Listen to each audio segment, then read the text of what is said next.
ప్రమాదం ముంచుకురాని don't you run నీ ప్రయాణం ముందుకు పోయి ఎత్తో బతుకంటే ప్రతి నిమిషం అరగనిదో పోరాటం తెగుంటే తెలివుంటే నిలబడురా ఎంతటి గంటం సాహసంతో సాగిపోరా సాగరాలే దాటిపోరా ఏ ప్రమాదం ముంచుకురాని డోంట్ యు రన్ నీ ప్రయాణం ముందుకు పోని ఏదో బతుకంటే ప్రతి నిమిషం తరగనిపో పోరాటం తెగుంటే తెలివుంటే నిలబడురా ఎంతటి గండం సాహసంతో సాగిపోరా సాగరాలే దాటిపోరా.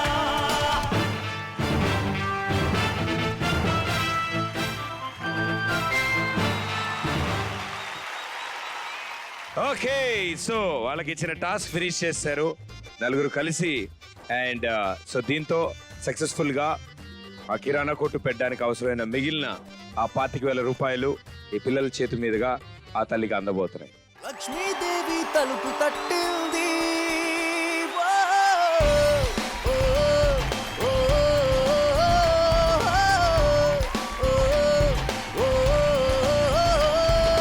లక్ష్మీదేవి తలుపు తడితే అంతా శుభమే, లక్ష్మీదేవి తలుపు తడితే అంతా శుభమే. అండ్ థ్యాంక్ యూ, మీ ఇద్దరు ముందుకు వచ్చారు అండ్ సపోర్ట్ చేశారు. అండ్ మీరు చేసిన ఈ సపోర్ట్ నిజంగా చాలా మంచిది. బాగా ఆడారు మీరు గేము అండ్ గెలిచారు మీరు. ఓకే, సో నువ్వు యూకేజీ చదువుతున్నావు కదా, వెరీ గుడ్. అండ్ నువ్వు 3rd క్లాస్ చదువు. పాట పాడతావు నువ్వు? నీ పాట రాదా? అయ్యా రాదా నీకు? ఓహో రాదా, ఇప్పుడు కూడా అదే స్టైల్ చెప్పి. ఇంతకీ ఎందుకు గేమ్ ఆడావో తెలుసా నీకు? నీకు తెలుసా నువ్వు ఎందుకు గేమ్ ఆడావు? ఎందుకు? పేదవాళ్ళకి సేవ. వండర్ఫుల్. సో నీకు ఎవరు చెప్పారు ఈ విషయం? మమ్మీ. థ్యాంక్ యూ అమ్మా, థ్యాంక్ యూ. చాలా మంచి విషయానికి, ఒక మంచి పనికి తీసుకొచ్చారు వీళ్ళని ఇక్కడికి. అండ్ సో ఇప్పుడు మనం వచ్చిన పని పూర్తయింది కాబట్టి celebration time, right? Okay, music.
Ticket డబ్బులు ఇంటి దగ్గర నుంచి ఆపించారు సార్.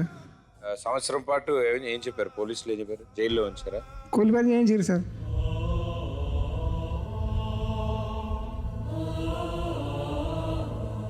ఎన్నాళ్ళు ఉన్నారు? ఎన్నేళ్ళు ఉన్నారు అక్కడ మీరు హాస్పిటల్లో? 3 సంవత్సరాలు ఉంది సార్. 3 సంవత్సరాలు. ఆ, చివరి 1 సంవత్సరం మీరు కూలి పని చేయాల్సి వచ్చింది. ఆ. ముందు 2 సంవత్సరాలు ఏం చేశారు అక్కడ? Construction work. మొదటి నుంచి వెళ్ళింది కన్స్ట్రక్షన్ వర్క్కే. కన్స్ట్రక్షన్ వర్క్కే వెళ్ళారు. అమ్మా, ఎన్నాళ్ళ తర్వాత ప్రాబ్లం వచ్చింది అక్కడ? వీసా ప్రాబ్లం ఎప్పుడు వచ్చింది? సార్ 5 సంవత్సరాలు వెళ్ళారు సార్. ఆయన మస్కట్కు వెళ్ళారు సార్ 5 సంవత్సరాలు. 4వ సంవత్సరం పూర్తి చేసుకున్న తర్వాత 5వ సంవత్సరంలో ఆయనకి వీసా కంపెనీ వీసా కాదు, ఇది టూరిస్ట్ వీసా అని తెలిసిన సార్. టూరిస్ట్ వీసా అని తెలిసిన తర్వాత పోలీసులకు ఎంక్వైరీ జరిగింది పాస్పోర్ట్ ద్వారా. ఆయనను తీసుకెళ్ళి జైల్లో వేశారు సార్. వేసిన తర్వాత రావడానికి ఆయనకి ఛార్జీలు అన్నీ మేమే బయట నుండి ఇంటి దగ్గర నుండి పంపించేసాం సార్. ఆయన ఆ రకంగా వచ్చింది సార్. మానసికంగా ఆయన గురయ్యి సార్ ఈ ఆ దారుణానికి గురి అయ్యారు సార్. ఆయనకు బీపీ షుగర్ బాగా రేజ్ అయింది సార్ ఆలోచన వల్ల. ఆయనకి ఇలాంటి పరిస్థితి రావడానికి కారణం మా యొక్క సమస్యలు బాధల కోసమే సార్. విదేశాలకు పోవడం వల్ల ఇట్లా అయింది సార్ మాకు.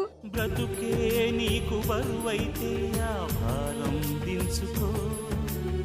ఆయన వచ్చి ఇప్పుడు 4 సంవత్సరాలు అవుతున్నాయి సార్. 4 సంవత్సరాలకు వచ్చిన తర్వాత ఆయన మళ్ళీ ఇట్లా అక్కడ ఈ జైల్లో పడి వచ్చారు కదా అని వాళ్ళ అమ్మగారు మానసికంగా గురయ్యి ఆమె అనారోగ్యం పాలయ్యారు సార్. అనారోగ్యం పాలైన తర్వాత ఆమెను హాస్పిటల్లో తింటే 2 కిడ్నీలు ఖరాబ్ అయ్యని చెప్పారు సార్. ఆమెకి నేల నుండి మొదలవుతుంది నమ్ముకోకు అదృష్టం.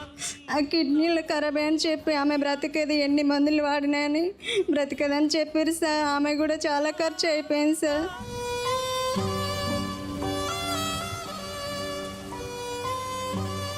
అలాంటి పరిస్థితిలో నేను తిరిగి రావడం, మా అమ్మగారికి ఇట్లా కావడం, మేము ఎన్ని పెట్టుకున్నా మా అమ్మగారు బ్రతకలేకపోయింది. ఏంటిది నా పరిస్థితి, నా పిల్లల పరిస్థితి ఏంటి అని ఆయన బాగా ఆలోచించారు సార్. ఆలోచించిన తర్వాతనే ఇలా బీపీ షుగర్ ఎక్కువైపోయింది సార్ ఆయనకు.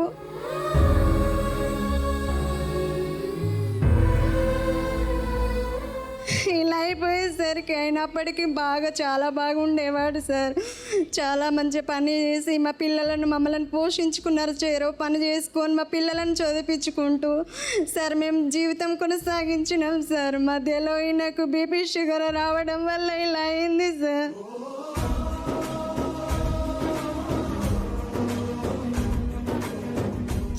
సార్ 8 నెలలు అవుతుంది సార్ ఈయనకి. అవును సార్.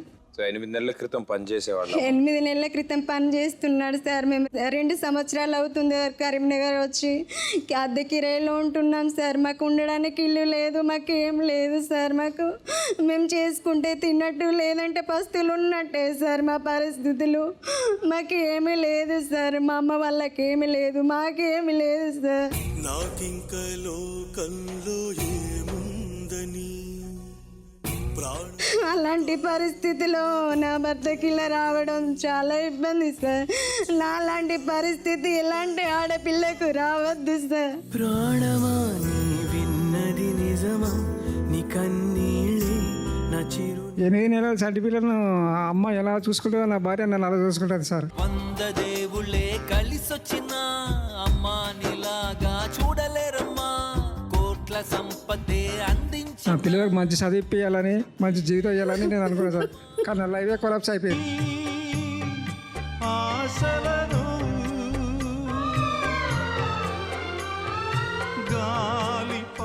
లక్ష్మీదేవి తడుతాటిని ప్రోగ్రాం నా జీవితంలో ఒక వెలుగుని నింపింది సార్. ఇప్పుడు ఇలాంటి నాలాంటి పేదలకు ఎందరికో జీవితాల్లో వెలుగు నింపుతుంది సార్.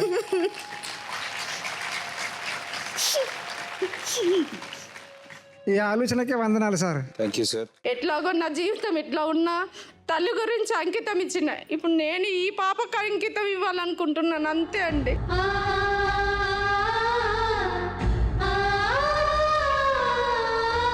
అమ్మవారి తరఫు నుండి లేరు, నాన్న వాళ్ళ తరఫు నుండి ఉన్న ఒక్క తమ్ముడు చనిపోయాడు.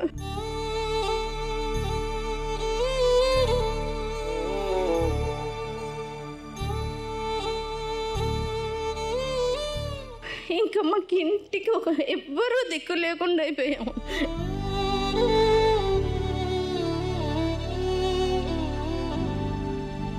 సెవెన్ డేస్ బేబీని తెచ్చుకున్నాడండి.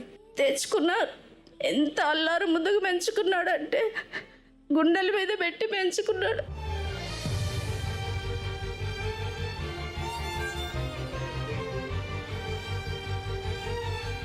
లాస్ట్ మూమెంట్లో ఇంకా రేపు చనిపోతాడు అనగా నాకు ఒక కాల్ చేసి ఒక్కసారి రావే నేను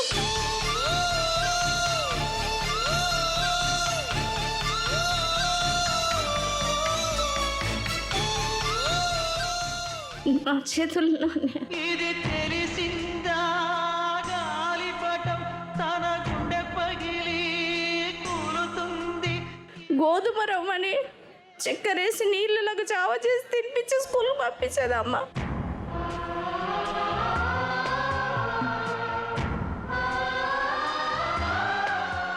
అమ్మ కష్టాలు చూసి నేను అమ్మని వదలొద్దు, అమ్మకు తోడు నీడ నేనే కొడుకునే ఇప్పుడు అమ్మకి అండగున్నాను సార్, అంతే. అంటే అమ్మ నీ అంటే